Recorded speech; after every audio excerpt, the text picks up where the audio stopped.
Reflections on the Good News of Jesus Christ for the fourth Sunday of Lent from the Gospel according to Luke. Tax collectors and sinners were all drawing near to listen to Jesus, but the Pharisees and scribes began to complain, saying, "This man welcomes sinners and eats with them." So to them, Jesus addressed this parable. A man had two sons, and the younger son said to his father, "Father, give me the share of your estate that should come to me." So the father divided the property between them. After a few days, the younger son collected all his belongings and set off to a distant country where he squandered his inheritance on a life of dissipation. When he had freely spent everything, a severe famine struck that country, and he found himself in dire need. So he hired himself out to one of the local citizens, who sent him to his farm to tend the swine. And he longed to eat his fill of the pods on which the swine fed, but nobody gave him any. Coming to his senses, he thought, "How many of my father's hired workers have more than enough food to eat, but here am I, dying from hunger. I shall get up and go to my father, and I shall say to him, 'Father, I have sinned against heaven and against you. I no longer deserve to be called your son. Treat me as you would treat one of your hired workers.'" So he got up and went back to his father. While he was still a long way off, his father caught sight of him and was filled with compassion. He ran to his son, embraced him, and kissed him. His son said to him, "Father, I have sinned against heaven and against you. I no longer deserve to be called your son." But his father ordered his servants, "Quickly, bring the finest robe and put it on him. Put a ring on his finger and sandals on his feet. Take the fattened calf and slaughter it. Then let us celebrate with a feast, because this son of mine was dead and has come back to life again. He was lost and has been found." Then the celebration began. Now the older son had been out in the field, and on his way back, as he neared the house, he heard the sound of music and dancing. He called one of the servants and asked what this might mean. The servant said to him, "Your brother has returned, and your father has slaughtered the fattened calf because he has him back safe and sound." He became angry, and when he refused to enter the house, his father came out and pleaded with him. He said to his father in reply, "Look, all these years I served you, and not once did I disobey your orders. Yet you never gave me even a young goat to feast on with my friends. But when your son returns, who swallowed up your property with prostitutes, for him you slaughter the fattened calf." The father said to him, "My son, you are here with me always. Everything I have is yours. But now we must celebrate and rejoice, because your father, your brother, was dead and has come to life again. He was lost and has been found." The good news of the Lord.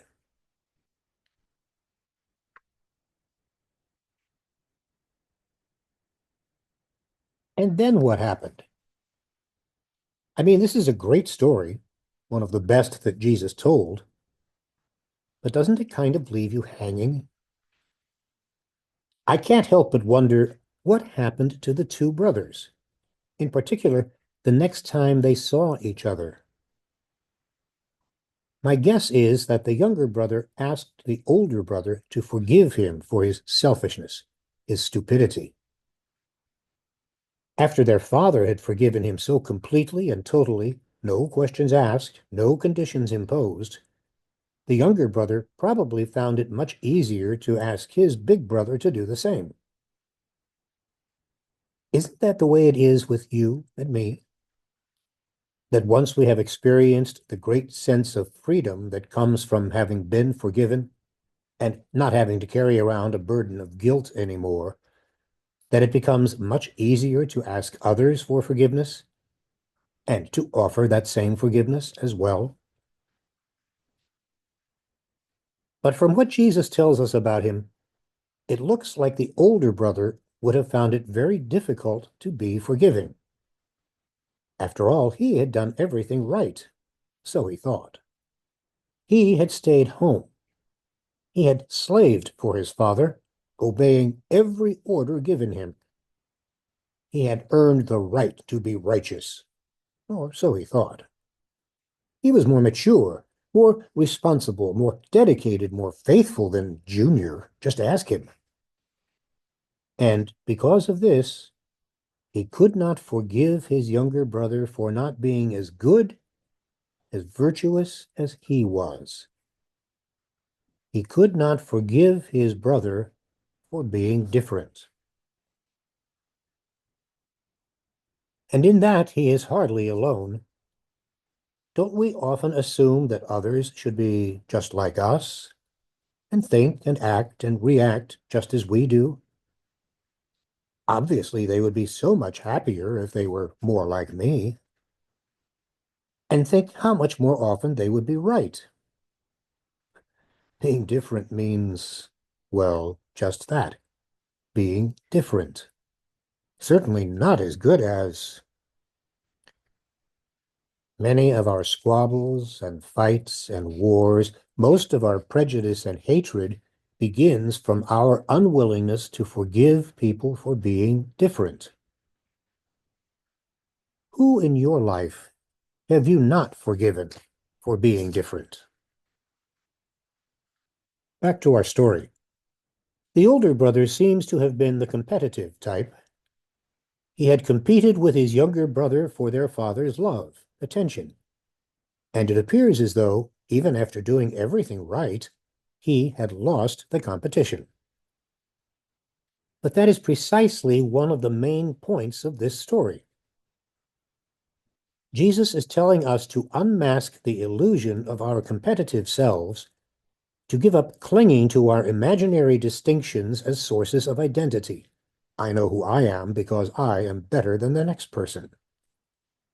And to be taken up into the same intimacy with his father and our father that the younger brother had discovered. This is a mystery of the Christian life, to receive a new heart, a new self, a new identity, which depends not on what we can achieve, but on what we are willing to receive. The younger brother was willing to receive forgiveness, even if he did it for reasons of self-interest. He was hungry.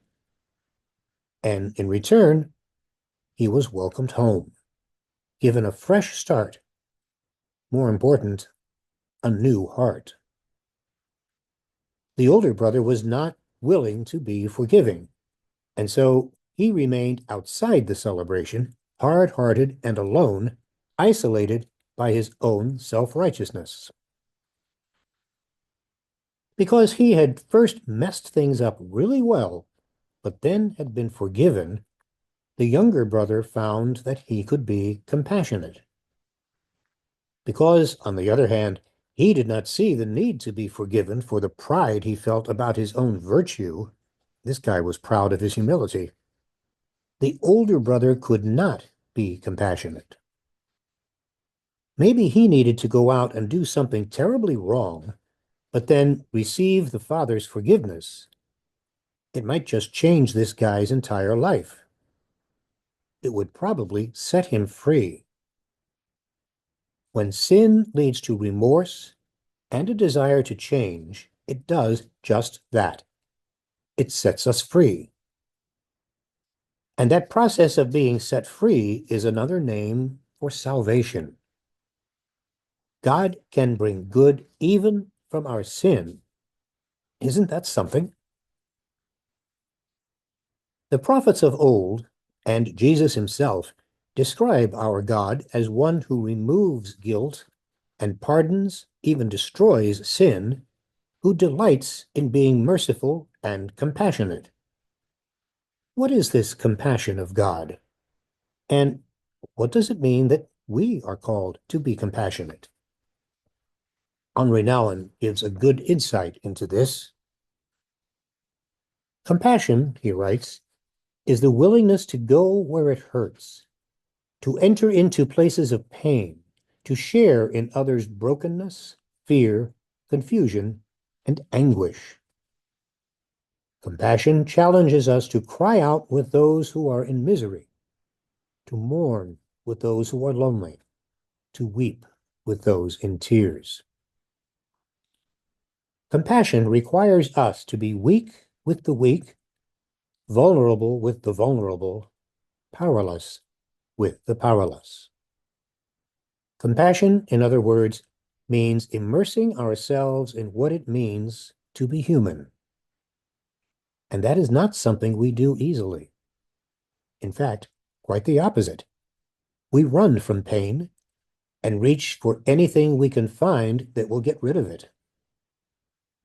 But in today's world, so-called Christian nationalists have named compassion and empathy as being fatal weaknesses, rather than faith-filled virtues. How strange. Because of our aversion to pain and suffering, we can tell that true compassion is not a natural human quality. Rather, it is a result of God's grace. It calls us beyond our fascination with competition, which leads us to define ourselves in ways that require us to maintain distance from one another, much as the older brother kept his distance from the younger. Compassion calls us beyond competition to closeness. Compassion calls us beyond all of the separateness and divisiveness that we create and then cling to, because it recognizes that such divisiveness is truly diabolical. The word diabolical means to throw apart, to separate. And now we know the true nature of all our competing, comparing, sorting, and ranking.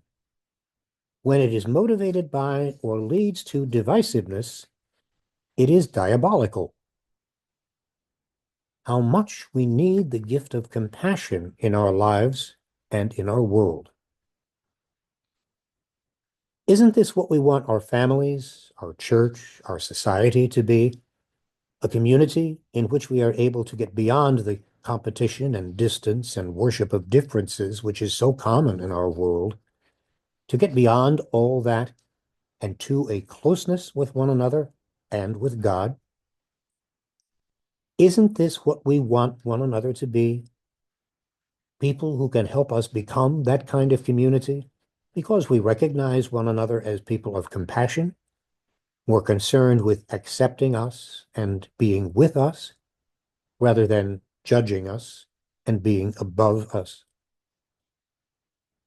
From this perspective, I suspect that the younger brother in our story might have made a good Christian because he learned from his own awful experience what it means to be forgiven. And he had been able to reach out in compassion and love to his brother. And in the same way, I suspect that the older brother, the good guy of the story, would really struggle with being a Christian. Why? Because he did not see his own need for forgiveness, even with all his good qualities. He clung to the differences between them. He kept his distance. He could not be compassionate. He refused to give one of the greatest gifts that one can give to another, the gift of enabling the other person to say, "I'm sorry. Please forgive me." My brothers and sisters, how might you give that gift? Who in your life needs to receive that gift from you? Something else was clearly true about the younger brother. He was able to forgive himself for all his brokenness and sinfulness. As stupid as he had been to wander from his position as beloved son to becoming a beleaguered pig herder, he was not so stupid as to stay there. Finally, when he hit bottom, he saw himself for who he was, broken and sinful. And perhaps the same is true for many of us, that we also have to hit bottom in some way before we see ourselves as we truly are, broken and sinful. But while that was true for the son, it was not the whole truth. He had forgotten a very important part of his identity, that he was, and always had been, and always would be, a beloved son. The warmth of his father's embrace and the party that followed assured him of that. Knowing his father's forgiveness and love enabled him to love and forgive himself and enter into the homecoming celebration. He was not harder on himself than his father had been. Sadly, there are so many people who are harder on themselves than our God is. People who have done just what the younger son did, confessed their sin, and received the assurance of God's forgiving love, but then have not been able to forgive themselves. I guess they figure God isn't strict enough. Or maybe God wasn't listening to what they confessed. And so they say it again, perhaps many times over, dragging their little bag of sin with them each time they celebrate reconciliation, asking forgiveness for things that God has already forgiven and that, as far as God is concerned, no longer exist, as the prophets tell us. But these people still hang on to them anyway. In their minds, such forgiveness must be too good to be true, and so it probably isn't true. But listen again to this story Jesus told. The Father forgave the Son everything, without condition or reservation. Now, if that seems too easy, blame Jesus, not yourself. It's his story. In fact, it's a story about his Father. And he who said, "No one knows the Father except those to whom I reveal him," is revealing this God Father as one who forgives without limit, without hesitation, and sometimes, if we believe the Gospels, even without our asking for it. Remember the story about the guys who lowered their crippled friend on his litter through the roof? Because that was the only way they could get him past the crowds and within reach of Jesus. They asked for healing, not forgiveness, and Jesus gave both. Why do we have to be harder on ourselves than God is on us? Do we not realize that we will be able to forgive one another only when we are also able to forgive ourselves? That if we still are holding ourselves bound, even though God has freed us, we will doubtless hold others bound as well. It is not too little to beg God to be set free from the chains in which we have shackled ourselves and others. At the same time, at least the younger son was humble enough, which is to say, honest enough, they mean the same thing, to recognize what he had done wrong and that he needed to be forgiven. His older brother, in contrast, could not admit that he too needed to be forgiven. For what? At least this, for not forgiving his own brother. He was like many other people of every time who do not see their need for forgiveness and so never ask for it. While God forgives us happily and immediately, God does not force forgiveness on us, like so much bad medicine we have to swallow. God waits upon us, and isn't that a turnabout?